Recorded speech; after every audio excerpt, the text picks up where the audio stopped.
Estudo de Atos, capítulo 27. Como se determinou que havíamos de navegar para a Itália, entregaram Paulo e alguns dos outros presos a um centurião por nome Júlio, da corte augusta.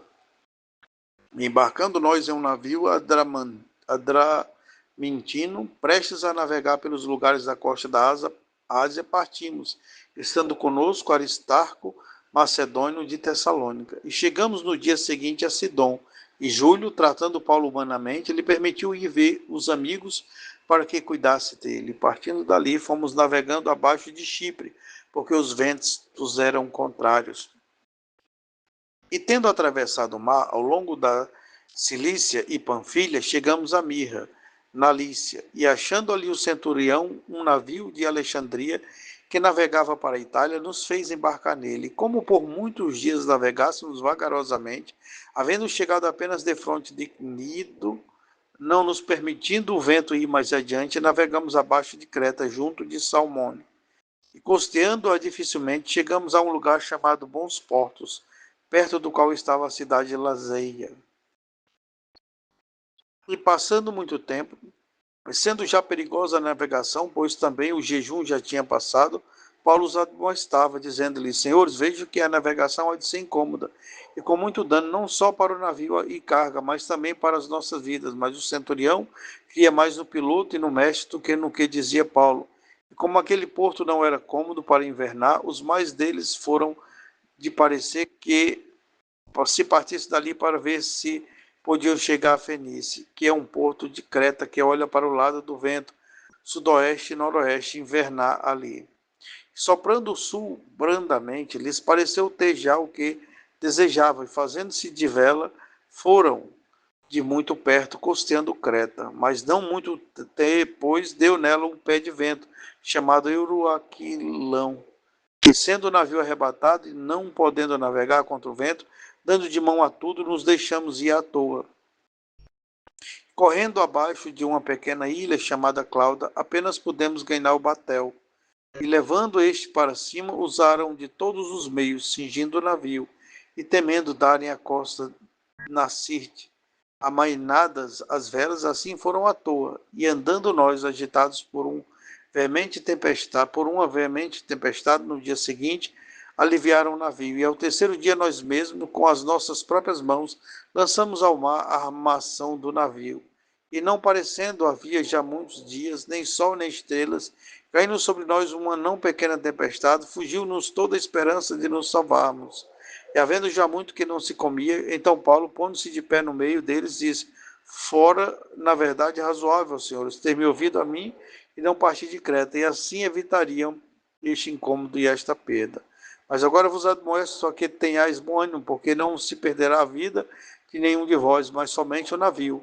Porque esta mesma noite o anjo de Deus, de quem eu sou, a quem sirvo, esteve comigo, dizendo: Paulo, não temas, importa que sejas apresentado a César, e eis que Deus te deu todos quantos navegam contigo.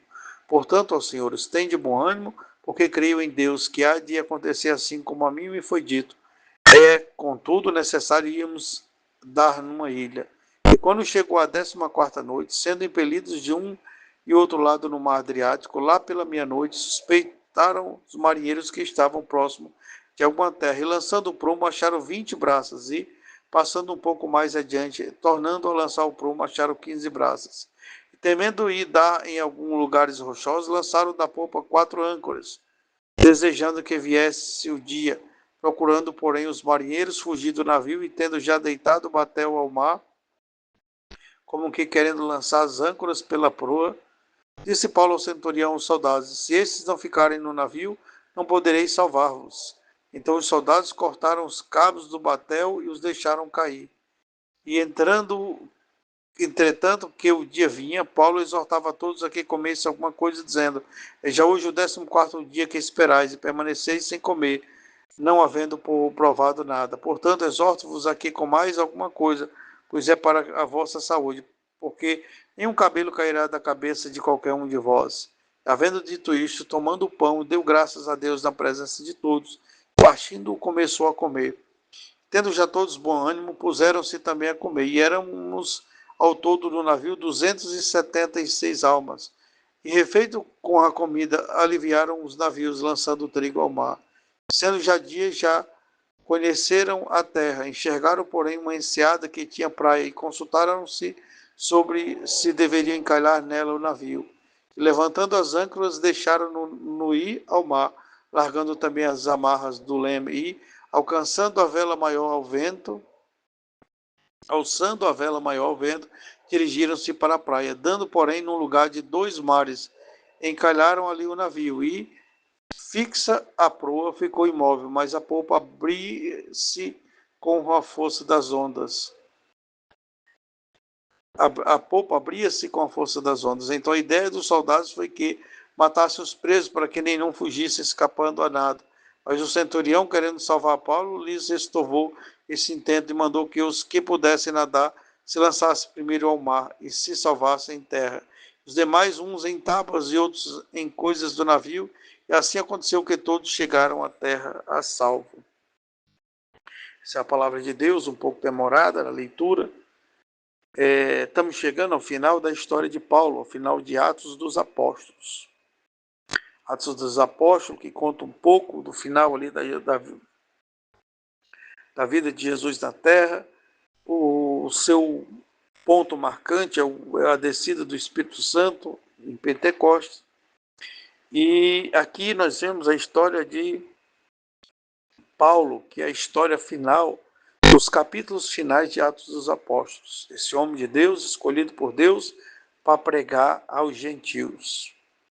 Paulo está encerrando a sua carreira aqui, ainda tem algum tempo ali em Roma, e ele é levado a Roma, depois de todas aquelas discussões, de todos aqueles julgamentos, ele apela para ir a Roma, para proteger a sua vida e também porque ele entende de Deus de levá-lo a Roma. Nós sabemos que uma alma ela é muito importante para Deus e ela também é muito importante no reino de Deus. Quantas igrejas que hoje tem milhões de pessoas que às vezes começaram com 1 ou 2 missionários que foram para algum país distante, né? A Assembleia de Deus no Brasil, por exemplo, 2 missionários que eram da Batista, vieram para o Brasil e fundam a Assembleia de Deus com poucas pessoas ali, e hoje é uma das maiores igrejas do mundo, né? O Brasil, regiões vizinhas, Estados Unidos, Coreia do Sul. Hoje tem essa Assembleia de Deus, se eu não me engano, no Brasil são 12 milhões de pessoas atualmente. E Deus quer levar Paulo ali para pregar o Evangelho, para impactar o Evangelho, e esse Evangelho vai se espalhar e um dia vai se tornar grande. E hoje esse Evangelho tem aproximadamente 1 bilhão de evangélicos, mais ou menos 2 bilhões e meio se incluir todas as religiões oriundas aí que se dizem cristãs. Então aqui conta a história de Paulo. Então Lucas, que é o escritor, dá para entender que ele começa o texto aqui em primeira pessoa, ele diz: havíamos de navegar para a Itália. Então ele estava usando uma conjugação verbal onde ele estava sendo incluído. Então ele participou dessa viagem também. E ele diz que um certo centurião ficou encarregado. O centurião era comandante ali de 100 soldados. Ele leva, né, Paulo e alguns presos para Roma, com certeza com o mesmo objetivo de ser julgado ou preso lá. Não sabemos direito o que acontecia com todos, mas pelo que aconteceu com Paulo, damos para ter uma certa ideia. E eles embarcam no navio, e parece que esse navio não era um navio que ia direto para lá. Eles saíram pegando, né? O Império Romano, eles tinham uma rede de comunicação, uma rede de transporte, né? Por meio do mar e por meio de animais e de estradas. Então, eles organizaram uma logística para poder facilitar a administração do mundo daquela época, o mundo que eles governavam. Então, devido a isso, tinha vários navios que saíam de determinados lugares, iam para outros, e aí eles foram meio que quicando, entrando no navio e entrando no outro, E aqui diz no verso 13 que ele até permite que Paulo desça ali em determinada cidade e vai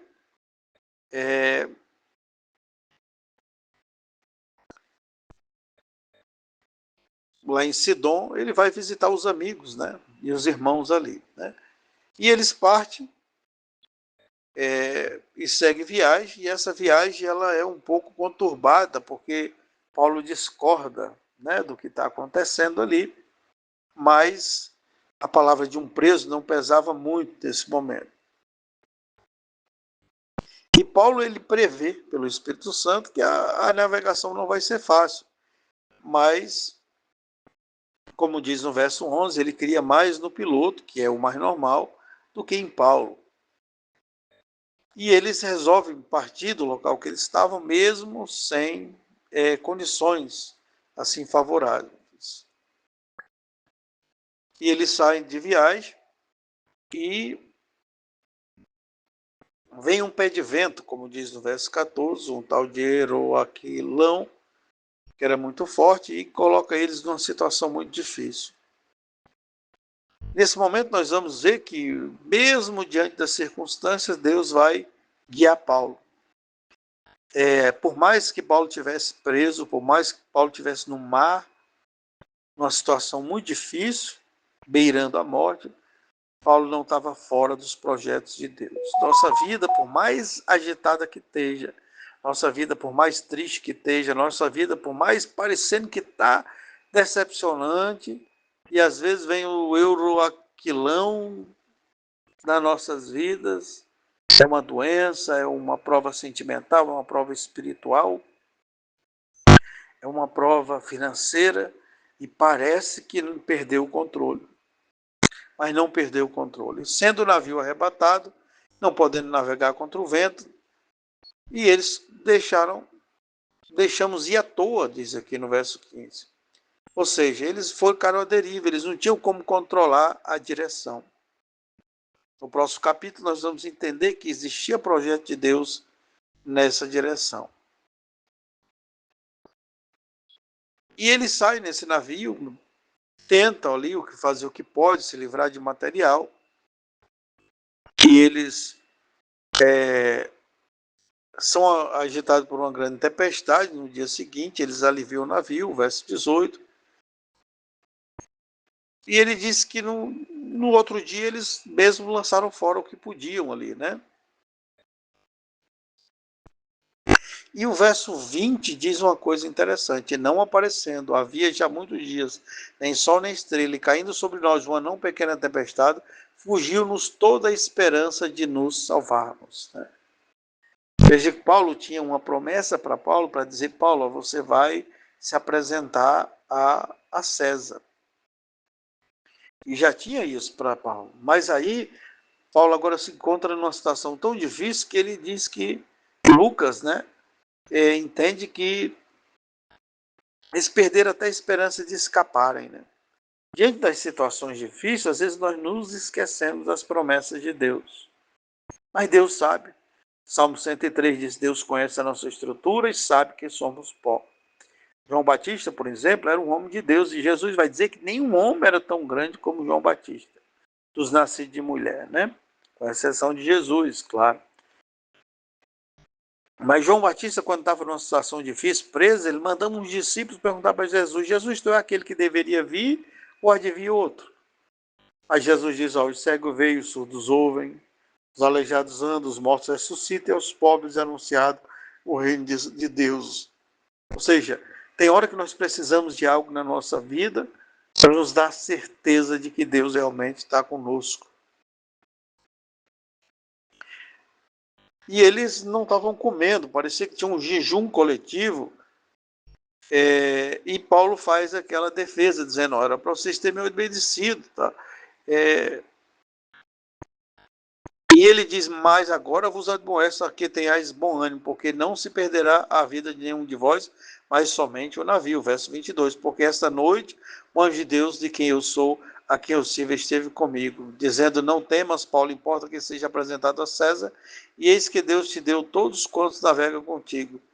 Portanto, ó senhores, tende bom ânimo, porque creio em Deus que há de acontecer assim como a mim me foi dito. É contudo necessário irmos dar numa ilha. Deus ele renovou as promessas na vida de Paulo. Diante de circunstâncias tão difíceis, né? Às vezes é necessário que Deus renove as promessas. Deus fez isso com Abraão. Deus diz, ó, sai da tua terra, da tua parentela, e faz isso. E à medida que o tempo foi passando, Deus ia consolando Abraão com alguma situação. Até o momento final. Demorou muito, 26 anos depois, parece, 25, 4 anos depois. E é demorado às vezes. E às vezes nós estamos numa prova tão demorada que nós olhamos para trás e nós não damos mais conta. Chega um momento da vida que ela é tão angustiante, seja a vida financeira, a vida sentimental, as decepções da vida, e quando nós olhamos para trás, não dá para recuperar o tempo perdido. Talvez você esteja numa situação assim, que você olha para trás e você queria estar com seus pais novamente, você queria ter uma infância feliz, você queria estar com seu pai, com sua mãe, com sua família, com seu esposo, com sua esposa. Você queria estar com seus filhos. Talvez hoje você esteja numa solidão tão grande que tua vida parece um barco à deriva, agitado de um lado para outro pelas ondas, mas Deus hoje renova as promessas na sua vida. É Deus que controla o teu barco. E se o barco quebrar, Deus te arruma outro, Deus te arruma uma ilha e Deus te faz entender que tua vida, mesmo agitada por uma tempestade, está dentro de um propósito de Deus. E lançando o prumo, Jesus vai dizendo, e Lucas vai narrando o que vai acontecendo. Ele faz um alerta ali para que não fujam os auxiliares, e ele garante que não vai ter nenhum prejuízo, ninguém vai ter ali, se perder ninguém. E ele conta, né, que eram 277 almas, e ele diz que eles comeram e aliviaram a força, e aliviaram o navio, e eles vão soltando as âncoras, testando ali, porque começou a aparecer uma ilha, a ilha que Paulo já tinha falado que ia aparecer, e eles queriam matar os presos, né? Mas o centurião começou a ver algo diferente em Paulo, e ele queria proteger Paulo, e ele tirou aquilo, né? E fez com que, diz que quem pudesse nadar se salvasse, né? Você veja que o centurião na viagem estava assim tocado, dizendo, esse homem aqui, ele é diferente. E é assim que Deus faz. Então o centurião talvez chegue convertido em Roma. Às vezes Deus, para salvar uma alma, Deus leva um homem de Deus para meio de uma tempestade, né? Jonas queria fugir da presença de Deus e faz salvar uma cidade inteira. Alguns teólogos até acreditam, diz que a maneira como ele chegou ali em Nínive, que na boca de uma baleia ali, saindo de uma baleia, não, a gente nem sabe. A baleia tem o esôfago muito estreito, é um outro peixe, talvez um peixe mais antigo, que nem exista mais.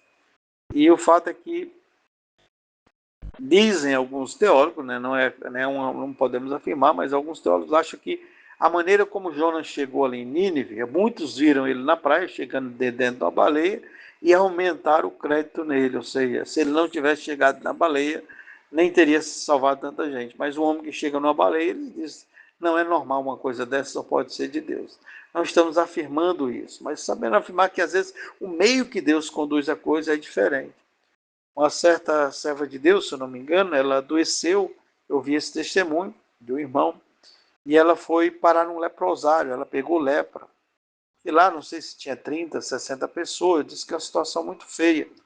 E aquele irmão, ele ficou muito triste, né, com aquela irmã lá no leprosário e ficou achando estranho, né, porque como é que Deus deixa uma pessoa entrar numa situação dessa?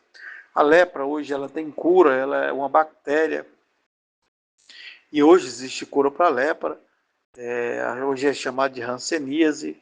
É uma pessoa que tem alguma mancha no corpo, que não sente ali calor, toque, perfura e não sente nada, tem que correr com acesso de urgência para fazer o tratamento, porque o tratamento rapidamente mata a bactéria e depois vai fazer um tratamento para melhorar ali a questão das sequelas. Mas lá naquele meio, ela começou a orar e começou a pregar o evangelho.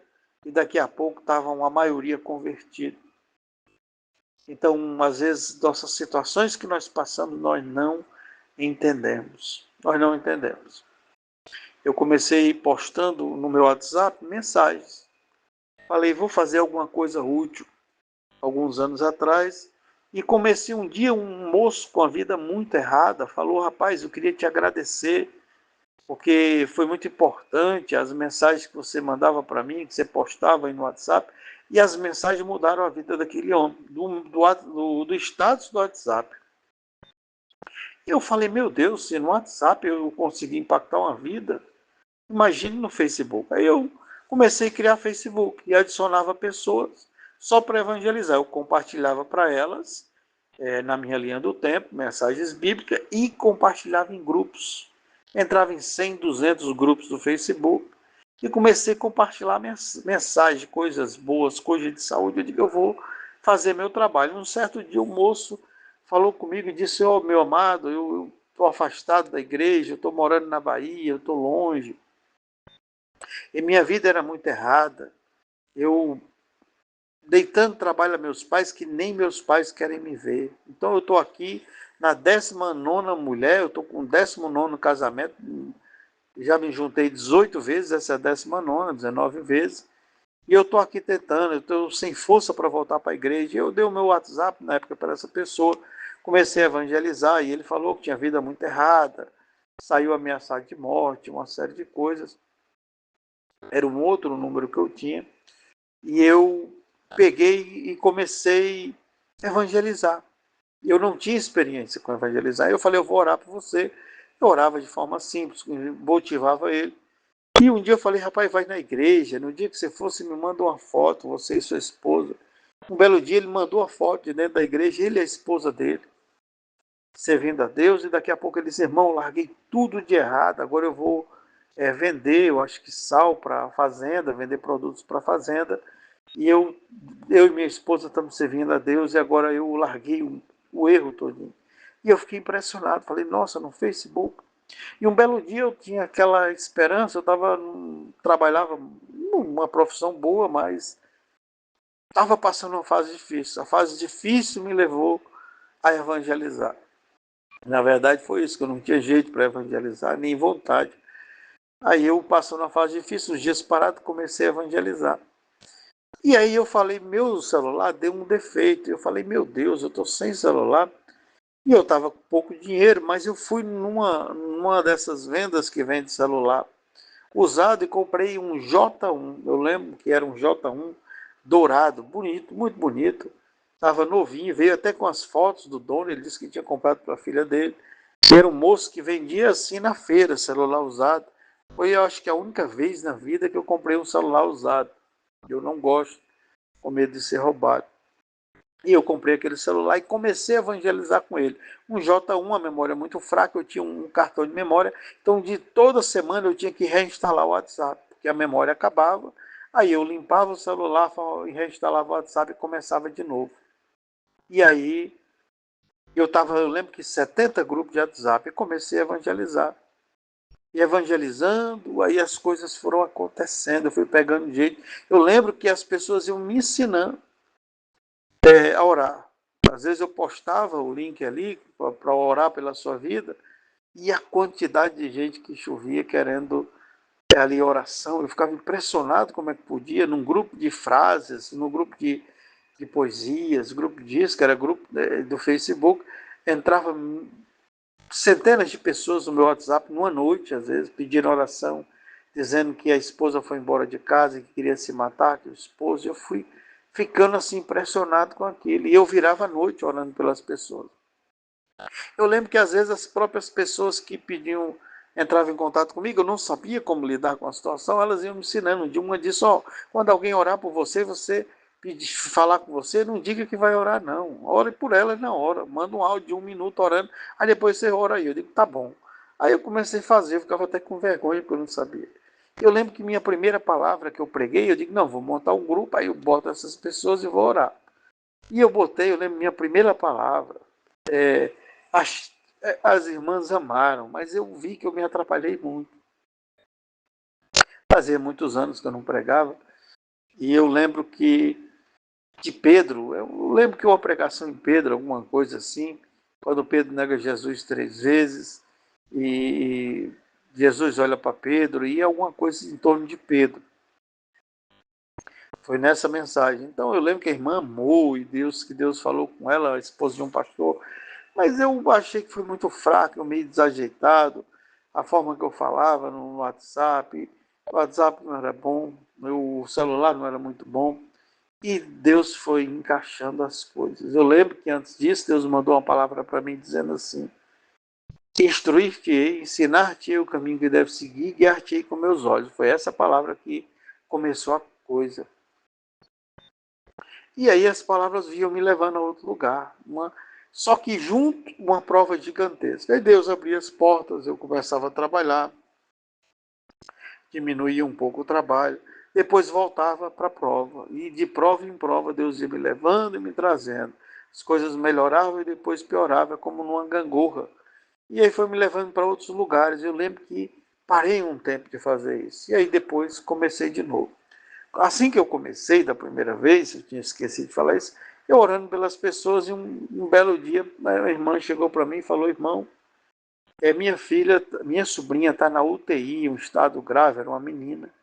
E eu, meu irmão, de longe, orando, você não conhece ninguém, você tem uma autoridade enorme.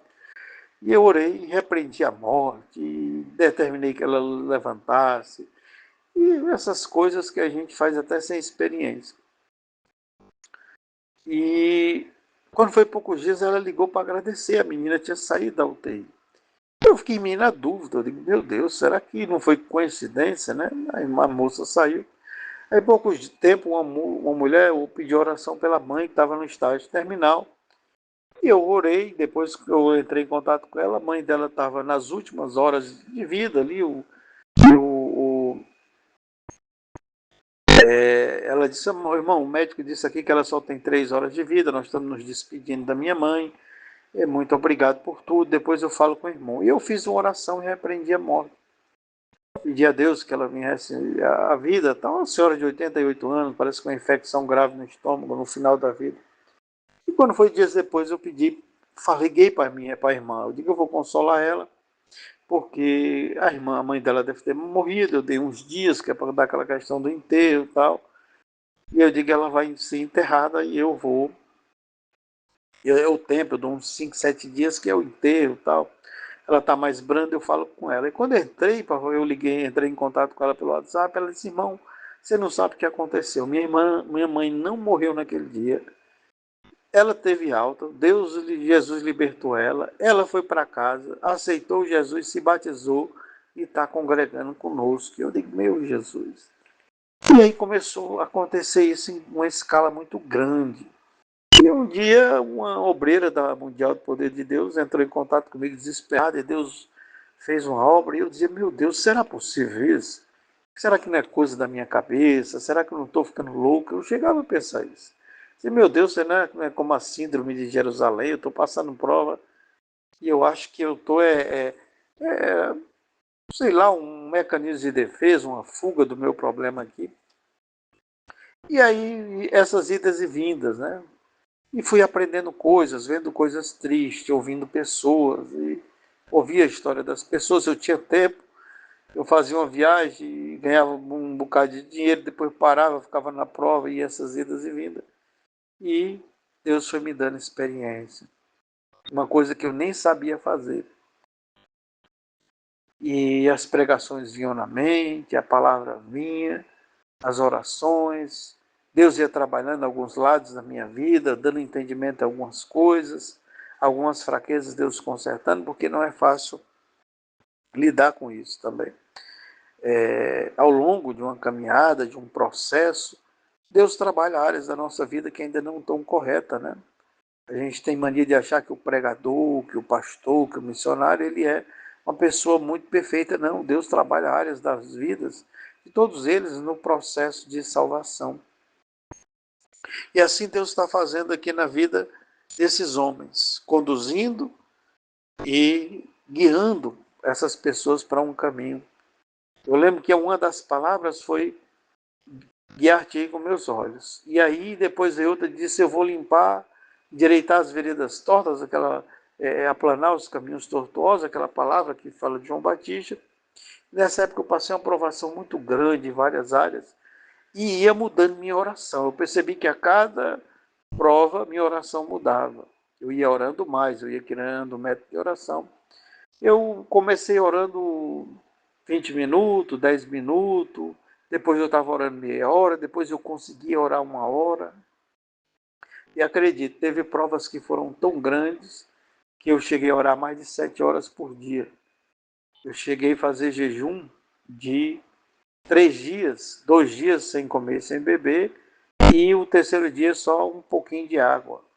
Porque eu sentia ali que não estava muito bem, eu tomava um pouquinho de água e às vezes parava. Então, o jejum de 24 horas hoje, para mim, se torna uma coisa muito fácil. Eu lembro que eu fazia o jejum de 24 horas, sem comer e sem beber, e eu sentia dores no corpo. Hoje é como se eu não tivesse feito o jejum. Eu não sinto impacto nenhum. Lá no final do jejum, às vezes um pouquinho de tontura, mas eu não consigo. Não aconselho você a sair fazendo assim. Foi gradativo. Quando eu entrei numa prova, antes dessas coisas, eu entrei numa prova muito grande e comecei a fazer jejum de 4 horas. Era muito difícil um jejum de 4 horas. Olha, a experiência vai crescendo tanto que hoje um jejum de 24 horas é mais fácil de fazer do que um jejum de 4 horas que eu fazia quando eu comecei. Eu abri o jejum ali 8 horas da manhã e encerrava meio-dia. Eu apenas não tomava café da manhã, né? Nem água ali durante 4 horas. Mas quando eu ia entregar o jejum, era quase morrendo ali. E depois de um certo tempo, um jejum de 24 horas não é não é mais assim, meu corpo não estranha nada, não. É incrível como isso acontece, né? Um jejum de 48 horas, às vezes sinto um pouquinho de tontura quando eu faço sem comer e sem beber. E é a experiência, né? E Deus vai te levando para o lugar certo. E cada provação tinha uma palavra que estava ali comigo naquela provação. Sempre tinha uma palavra que parece que ela comandava aquela prova. Mas lembro da primeira: instruir-te-ei, ensinar-te-ei o caminho que deve seguir, guiar-te-ei com meus olhos. Foi muito difícil. O começo foi muito difícil, porque eu não tinha experiência. E a aprovação era uma aprovação nova, que eu não estava acostumado a viver. Geralmente eu passava algumas provações de 2, 3 dias, 4 dias, mas quando ela estendia muito eu não tinha essa experiência. E aí algumas coisas foram vindo e foram acontecendo. Mas Deus sempre pôs no meu coração, nunca pedir nada para ninguém, nunca pegar dinheiro de ninguém, nunca falar em dinheiro, nunca tirar proveito da fraqueza de alguém, porque teve muita gente que na prova que chegavam provada, pessoas que queriam cometer suicídio e você orava por elas e acolhia e Deus libertava e ela daqui a pouco queria te dar um celular de 10 mil reais. E eu falava, não posso. Às vezes o celular estava quebrado, lembro? Celular quebrado. Do J1 eu saí para um J2. Ganhava bem, mas estava passando as provas financeiras e pagando dívida. Então, eu achava injusto pegar o dinheiro de uma dívida e comprar um mega celular. E nunca fui muito ligado com tecnologia também. Até hoje eu não entendo bem tecnologia. Para mim, se o celular tem uma memória boa e se está dando certo, eu não vejo por que comprar outro. Aí depois passei a ter 3 celulares, entrar em muitos grupos de WhatsApp. E vamos passando por situações assim. Deus vai conduzindo a gente. Como estava conduzindo esse barco, é a vida de Paulo desde o dia que ele nasceu até o dia desse barco e até o dia da sua morte. Sua vida não está à deriva. O barco pode ter quebrado, as velas podem ter caído, você pode estar passando a situação mais difícil da sua vida. Seu marido foi embora de casa, sua esposa lhe abandonou, seus filhos não lhe amam, seus pais, você não tem pai, você é órfão, você está passando uma grande crise financeira, você está passando um problema sentimental, Você está sozinho e sozinha hoje. E talvez sua vida está como esse barco, batendo de um lado para o outro e talvez está a ponto de quebrar. Mas Deus está conduzindo o barco da tua vida.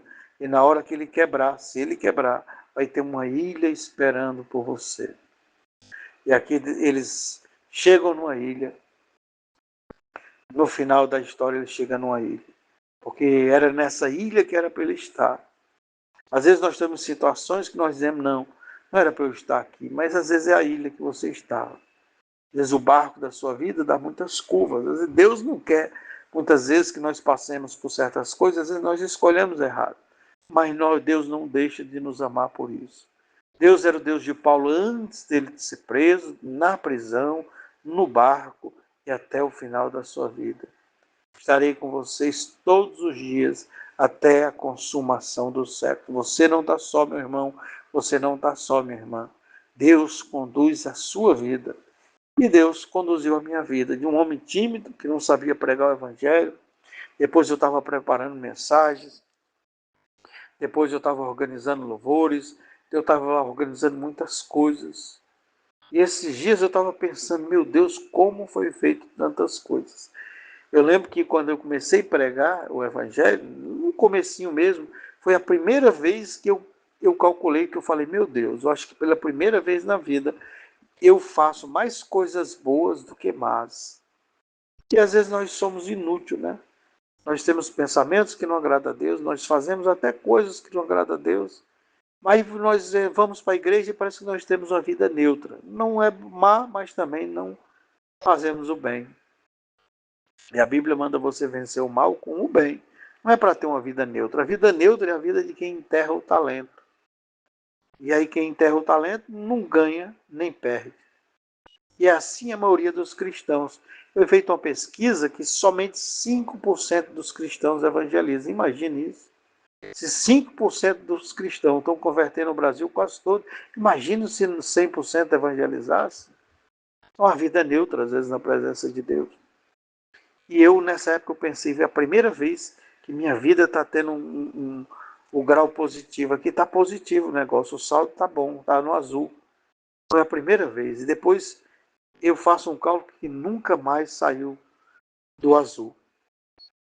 Às vezes teve pouquinho, às vezes teve muito, às vezes teve demais da conta, às vezes teve quase minguando. Mas sempre Deus deu a graça de estar no azul. E sua vida hoje também pode estar no azul. Então, eu sei que você está triste. Eu sei que é difícil ouvir uma mensagem longa como essa, mas o barco perdeu a proa, as coisas estão meio sem sentido na sua vida, mas sua vida está esperança. Lembre de compartilhar essa mensagem. Tem alguém precisando ouvir ela. Vai compartilhando de grupo em grupo. Chegou no teu grupo, passa por outro, porque Deus vai falar com muitas almas. Receba a palavra e compartilhe. No nome de Jesus, amém e amém.